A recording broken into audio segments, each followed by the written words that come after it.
Hello everyone, power plant के unit 2 में हमारा लेक्चर नंबर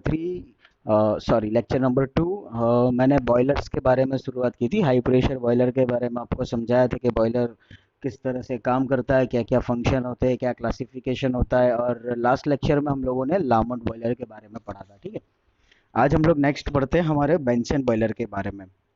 और ज़्यादा फर्क नहीं होता है, लामोट की तरह ही है बेंसन बॉयलर, लेकिन दो डिफरेंसेस इसके अंदर मिलेंगे। सबसे पहला तो क्या होता है कि जब लामोट बॉयलर का as a high pressure boiler के तौर पर यूज होता है थर्मल पावर प्लांट में, तो एक चांसेस ये रहता है कि जब वो क्रिटिकल प्रेशर की वैल्यू के ऊपर जाएगा, मतलब कि हम समझ लो कि हमारा प्रेशर 225 बार एटमॉस्फेरिक प्रेशर से ज़्यादा जा रहा है ओवर दिस। ठीक है, अगर ये प्रेशर से ज़्यादा हम लोगों को वैल्यू मिल रही है बॉयलर के अंदर, तो चांसेस ये रहते थे कि हमारे पानी के अंदर हम लोगों को बबल फॉर्मेशन मिलने लगता था स्टीम में कन्वर्जन होने के बाद में। अगर ये बबल फॉर्मेशन क्रिएट हो रहा है तो चांसेस ये होते हैं कि भी बॉयलर के एक्सप्लोजन के चांसेस बन सकते हैं या बॉयलर के अंदर डैमेजेस होने के चांसेस रहते हैं। तो ये प्रॉब्लम से बचने के लिए क्या करना है, दूसरी चीज कि जो लामोट बॉयलर हम लोग यूज करते थे उसके अंदर हम लोग एक स्टीम सेपरेटिंग ड्रम का यूज कर रहे थे। अगर आप लोगों को याद हो तो हमारे पास में फीड वाटर जो आता था वो इकोनोमाइजर से होकर के आपका पहले स्टीम सेपरेटिंग ड्रम में जाता था, फिर वहां से वो कन्वेक्टिव इवापोरेटर में, रेडिएंट इवापोरेटर में, और फिर वहां से वापस स्टीम सेपरेटिंग ड्रम में, और फिर वहां से हम उसको टरबाइन के अंदर यूज करते थे। ये हमारी लाइन डायग्राम थी लामोट बॉयलर के अंदर। ठीक है, अभी लामोट बॉयलर से अलग यहाँ पर क्या होगा बेंसन बॉयलर के अंदर, कि सबसे पहले तो ये कि बबल फॉर्मेशन क्रिएट नहीं होगा। तो ये हमारे लिए एक प्लस पॉइंट है कि बबल फॉर्मेशन अगर क्रिएट नहीं हो रहा है लामोट बॉयलर की तरफ, तो हमारे लिए एक डेंजर सिचुएशन जो हो सकती है वो डेंजर सिचुएशन कम हो गई। दूसरी चीज क्या हो गया कि यहाँ पर हम लोगों को स्टीम सेपरेटिंग ड्रम की कोई जरूरत नहीं है। जो फीड वाटर से हम लोग पानी को बॉयलर के अंदर लाएंगे उसका डायरेक्ट यूटिलाइजेशन कर सकते हैं हमारा कंबशन पर्पस के लिए। तो ये हमारे लिए प्लस पॉइंट हो गया कि स्टीम सेपरेटिंग ड्रम हमारे लिए नेग्लेक्टिंग पोर्शन में चला गया। मतलब कि आपका बॉयलर थोड़ा कॉम्पैक्ट भी हो सकता है, थोड़ा कॉस्ट में भी कम पड़ेगा, मेंटेनेंस भी कम आएगा, साइज भी आपकी कम रहेगी। ठीक है, तो बेंसन बॉयलर बेसिकली होता है क्या है, बेंसन बॉयलर को फिर इसी तरह से कहा जाता है कि this boiler is also known as once through boiler, as in this case the water is fed into the boiler at one end and superheated steam discharged through the other end। एक and से क्या होगा कि एक and से like this, ये हमारी boiler है। ठीक है, ये हमारा बेंसन बॉयलर। एक एंड से क्या होगा कि यहाँ से हम लोगों ने पानी अंदर करा है, और एक एंड से क्या होगा कि हम लोग सुपर हीटेड स्टीम को बाहर निकाल रहे हैं। लाम इस तरह से नहीं था, लामोट बॉयलर में कुछ इस तरह से था कि एक एंड से हम लोग हमारा पानी अंदर लाते हैं, ठीक है, फिर उसको हम लोग ड्रम में इकट्ठा करते हैं, ड्रम में इकट्ठा करने के बाद में हम लोग उसको इवापोरेटर में ले जाते हैं, फिर रेडियंट इवापोरेटर में, पहले कन्वेक्टिव इवापोरेटर में ले जाते हैं, फिर रेडियंट इवापोरेटर में ले जाते हैं, फिर रेडियंट इवापोरेटर से फिर से हम उसको ड्रम में ले जाते हैं, और ड्रम के बाद में फिर उसको हम लोग सुपर हीटर में ले जाते हैं, सुपर हीटर के बाद में हम लोग टरबाइन में भेज रहे थे। मतलब ये थोड़ा ड्रम की वजह से सिचुएशन क्या थी कि लंबी प्रोसेस हो रही थी, आपकी सिचुएशन थोड़ी लंबी हो जा रही थी, क्रिटिकल हो जा रही थी। तो ये पोर्शन को हम लोगों ने दूर कर दिया है, ड्रम दूर हो गया तो क्या हो गया कि वन लाइन सिचुएशन आ गई। फीड वाटर लाइन से आया, फीड वाटर लाइन से हमारा पानी एंटर हुआ जो आपके कन्वेक्टिव सॉरी पहले इकोनोमाइजर में गया, इकोनोमाइजर से कन्वेक्टिव इवापोरेटर में, कन्वेक्टिव इवापोरेटर से रेडियंट इवापोरेटर में, फिर आपके सुपर हीटर में, और फिर वहां से सीधा आपका प्राइम मूवर टरबाइन के पास। ये हमारा फंक्शन हो जाएगा बेंसन बॉयलर के अंदर। तो इसको इसीलिए इसको हम बोलते हैं वंस थ्रू बॉयलर, मतलब कि एक ही सिंगल चैनल में ये काम करने वाला है। दूसरी बात क्या होगा कि स्टीम जो फॉर्मेट होगी हमारी बॉयलर के अंदर, वो सीधा सीधा सुपर हीटर में हम लोग भेज सकते हैं। तो हम लोगों को डायरेक्ट सुपर हीटर मिलेगा, सुपर हीटिंग पर्पस मिलेगा, जो जो कि आपके एक सिंगल ट्यूब मैनर में हो रहा है। सिंगल ट्यूब मैनर मतलब कि लाइक दिस। ठीक है, ये आप देख सकते हो, फीड पंप से इकोनोमाइजर, इकोनोमाइजर से आपका कन्वेक्टिव इवापोरेटर, सॉरी हाँ रेडियंट इवापोरेटर, रेडियंट इवापोरेटर के बाद में यहाँ पर कन्वेक्टिव इवापोरेटर है, और कन्वेक्टिव इवापोरेटर के बाद में ये आपका सुपर हीटर। तो आप देख सकते हो कि यहाँ पर हमारी एक ही ट्यूब के अंदर काम हो रहा है, काउंटिंग करके नहीं चल रहा है। सिंगल ट्यूब का मतलब ये हुआ कि आपके जो कंपोनेंट है वो सारे के सारे सीरीज में। बेंसन बॉयलर के अंदर क्या होगा कि आपकी जो नंबर ऑफ कंपोनेंट है वो सारे के सारे सीरीज में। लामोट बॉयलर की तरह नहीं, लामोट में मैंने पहले बोला यहाँ पर फीड पंप था, फीड पंप से इकोनोमाइजर था, फिर इकोनोमाइजर से यहाँ पर स्टीम सेपरेटिंग ड्रम था, फिर स्टीम सेपरेटिंग ड्रम से वो जाता था आपके रेडियंट इवापोरेटर में, फिर वहां से वो जाता था आपके कन्वेक्टिव इवापोरेटर में, फिर वो वापस जाता था आपके स्टीम सेपरेटिंग ड्रम में, फिर वहां से वो जाता था सुपर हीटर में, और सुपर हीटर से निकल के हम लोग भेजते थे उसको टरबाइन के अंदर। तो यहाँ पर ऐसी चीज नहीं है। यहाँ पर क्या है कि आपके पास में सीधा सीधा हमारा एक ही लेयर में हम लोगों को एक ही ट्यूब के अंदर आपका फंक्शन मिल रहा है। ठीक है, तो ये हमारे लिए सिंगल ट्यूब बॉयलर हो जाएगा। ठीक है, सिंगल ट्यूब बॉयलर की वजह से फायदा क्या हो सकता है कि भी जो स्टीम को फ्रिक्शन मिलने वाले ट्यूब्स के अंदर के, जिसकी वजह से प्रेशर लॉस, एनर्जी लॉस होगा, वो आपका डिक्रीज हो जाएगा। एक पार्ट आपका वर्किंग डिवाइस में कम हो गया तो मेंटेनेंस कम होगा। जो एनर्जी लॉस होने के चांसेस रहते हैं, एनर्जी लॉस होने के चांसेस हम लोगों के कम हो जाएंगे। ठीक है, तो मैक्सिमम इफेक्ट हम लोगों को मिल सकती है। तो हम लोग बॉयलर की डायग्राम को समझते हैं, ये हमारा बॉयलर है। लामोंट बॉयलर और बेंसन बॉयलर के अंदर कोई ज़्यादा फर्क नहीं है, एज यू कैन सी। सबसे पहले तो हम लोग यहाँ पर देखते हैं एयर प्रीहीटर, उसमें भी है, यहाँ पर भी एयर प्रीहीटर है। यहाँ पर हमारा induced sorry forced draft fan होगा, और यहाँ से आप लोगों की हॉट एयर हम लोग कंबशन चैम्बर में भेजेंगे। तो ये बिल्कुल आपके बेंसन बॉयलर सॉरी लामोट बॉयलर की तरह ही है। शुरुआत करते फीड पंप से। तो यहाँ से फीड पंप के थ्रू हम लोग फीड वाटर एंटर कराएंगे। सबसे पहले इकोनोमाइजर आएगा, तो ये आपका इकोनोमाइजर है। इकोनोमाइजर से आप लोगों का वाटर यहाँ से फ्लो होकर के पंप के थ्रू फ्लो होकर के जाएगा सबसे पहले रेडियंट इवापोरेटर में, ओवर हियर दिस वे। ठीक है, रेडियंट इवापोरेटर के अंदर जाएगा। रेडियंट इवापोरेटर में घूमने के बाद ये हमारा वाटर स्टीम में कन्वर्ट हो जाएगा, और ये जाएगा फिर इस डायरेक्शन में इन योर कन्वेक्टिव इवापोरेटर। एक मिनट मैं थोड़ा क्लियर कर दूँ ये पोर्शन। हाँ, ये जाएगा यहाँ पर आपके कन्वेक्टिव इवापोरेटर में। You can C convective evaporator में वो सर्कुलेट होगा। कन्वेक्टिव इवापोरेटर में सर्कुलेट होने के बाद ये पंप के थ्रू अब हमारा पानी जाएगा यहाँ सुपर हीटर में। ये हमारा सुपर हीटर है। ये पोर्शन कन्वेक्टिव इवापोरेटर में से निकलने के बाद जा रहा है आपके सुपर हीटर में, over this area you can सी। ठीक है, सुपर हीटर में जाने के बाद सुपर हीटर की सर्किट में घूमेगा, और वो वापस पंप के थ्रू या तो पंप के बिना ही, क्योंकि सुपर हीटेड स्टीम में मतलब फ्लो इजीली हो पाएगा हमारी स्टीम का, तो वो जाएगा आपके प्राइम मूवर में, मतलब कि टरबाइन में। ठीक है, टरबाइन में जाएगा, और इस तरह से हमारा स्टीम का जो सर्कुलेशन है कुछ इस तरह से होगा। जो भी आप लोगों की हॉट गैसेस होगी, मतलब कि फ्लू गैसेस होगी, मतलब कि because of the combustion of your fuel, coal के कंबशन की वजह से जो फ्लू गैसेस जनरेट होगी वो इस तरह से पास आउट होगी by this manner, as you can see. समझ में आ रहा है? ठीक है, तो इस तरह से हमारे हॉट गैसेस का फ्लो आउट होगा, बिल्कुल बेंसन बॉयलर की तरह है। ठीक है, कोई चेंजेस नहीं है इसके अंदर, सॉरी लामोट बॉयलर की तरह है, कोई चेंज नहीं है इसके अंदर।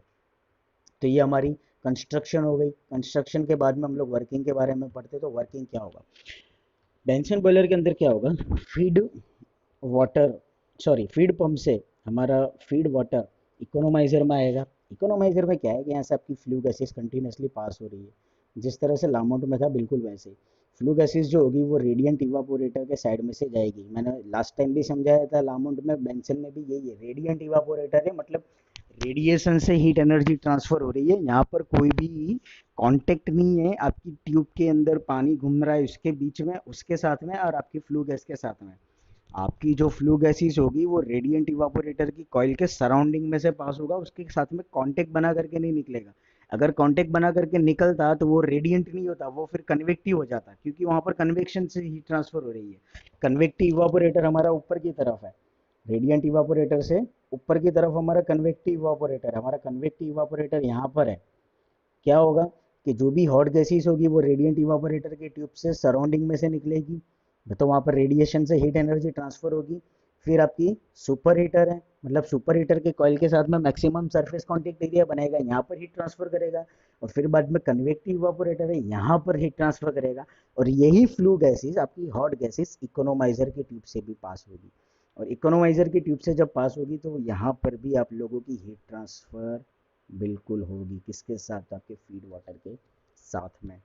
फीड वाटर के साथ में जब ये हीट ट्रांसफर होगी तो वाटर एनर्जी एब्जॉर्ब करेगा, थोड़ा बहुत उसका स्टीम में कन्वर्जन होगा, जो आपका सीधा सबसे पहले जाएगा रेडियंट इवापोरेटर में, ओवर हियर ये रेडियंट इवापोरेटर में जाएगा। और रेडियंट इवापोरेटर में क्या होगा, तो वो एनर्जी एब्जॉर्ब करेगा। एनर्जी एब्जॉर्ब करने के बाद में क्या होगा कि आप लोगों का स्टीम थोड़ा बहुत सॉरी वाटर थोड़ा बहुत स्टीम में कन्वर्ट होगा, और वो जाएगा फिर आपका कन्वेक्टिव इवापोरेटर में, ओवर हियर। कन्वेक्टिव इवापोरेटर में क्या है कि सराउंडिंग में से फ्लू गैसेस जा रही है, मतलब कि आपकी फ्यूल के कंबशन की वजह से जो हॉट गैसेस जनरेट हुई है वो, उस हॉट गैसेस का टेम्परेचर काफ़ी हाई होता है। It is at a high temperature, and that high temperature flue gas will convert the heat energy with your steam running into your convective evaporator tube tube के अंदर जो steam आपकी घूम रही है उसके साथ में हीट ट्रांसफर करेगा, and because of the difference between this two, the temperature difference between these two, the temperature of the steam inside the evaporator tube will be much lower with compared to your flue gases temperature, and because of this temperature difference the heat will be transferred maximum into the convective evaporator, and because of this heat transfer, the steam into the convective evaporator will try to convert in a superheated stage. पहले तो वो saturated condition में जाएगा and then after it will convert into the superheated stage. Super heated stage की वजह से क्या होगा, there should not be any moisture content into your steam, जो हमारे लिए जो हमारे टरबाइन के लिए सबसे ज़्यादा नेसेसरी है। क्योंकि टरबाइन के अंदर अगर भूल चूक से भी, अगर गलती से भी मॉइस्चर वाली स्टीम जा रही है तो 110% चांसेस है कि after some time there is a corrosion and erosion effect to the turbine blades. तो टरबाइन ब्लेड के अंदर करोजन एरोजन इफेक्ट ना आए, इसीलिए हम लोगों को क्या करना पड़ता है कि हमारी स्टीम को जितना हो सके उतना ज़्यादा से ज़्यादा मैक्सिमम टेम्परेचर में कन्वर्ट करना पड़ता है। मैंने लास्ट लेक्चर में भी बोला था कि the temperature of your steam, super heated steam, is around 800 to 1000 degree Celsius. तो ये 800 टू 1000 डिग्री सेल्सियस टेम्परेचर तक हमारी स्टीम को ले जाना पड़ता है। तो क्या होता है कि कन्वेक्टिव इवापोरेटर में यहाँ पर मैक्सिमम हीट एनर्जी वो कवर करेगा, मैक्सिमम हीट एनर्जी वो एब्जॉर्ब करेगा फ्लू गैसेस में से, और वो फ्लू गैसेस में से एनर्जी एब्जॉर्ब करने के बाद जो स्टीम कन्वर्ट हो रही है वो steam by this manner will enter into your super heater.